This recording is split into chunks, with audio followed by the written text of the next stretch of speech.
ഇന്ന് നമുക്ക് വളരെ ടേസ്റ്റി ആയിട്ടൊരു പപ്സ് പോള തയ്യാറാക്കാം. അതിനായിട്ടൊരു പാൻ അടുപ്പത്ത് വെച്ച് എണ്ണ ഒഴിച്ചതിലേക്ക് സവാള അരിഞ്ഞതും പച്ചമുളക് അരിഞ്ഞതും ഉപ്പും ഇട്ടൊന്ന് വഴറ്റി കൊടുക്കാം. അതിലേക്ക് വെളുത്തുള്ളി ഇഞ്ചി പേസ്റ്റ് ഇട്ടൊന്ന് ഇളക്കി കൊടുക്കാം.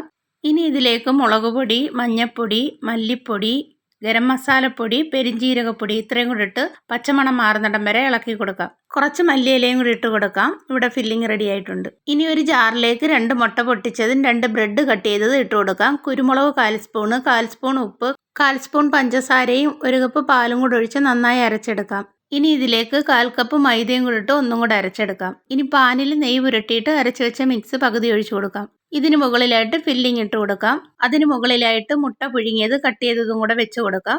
ബാക്കിയുള്ള മിക്സും കൂടെ മുകളിലായിട്ട് ഒഴിച്ചു കൊടുത്ത് 10 മിനിറ്റ് ലോ ഫ്ലെയിമിൽ കുക്ക് ചെയ്യാം. 10 മിനിറ്റിന് ശേഷം തിരിച്ചിട്ട് കൊടുക്കാം. അതിനുശേഷം 3 മിനിറ്റും കൂടെ കുക്ക് ചെയ്തെടുക്കാം. അപ്പോഴും നമ്മുടെ ടേസ്റ്റി പോള റെഡി ആയിട്ടുണ്ട്.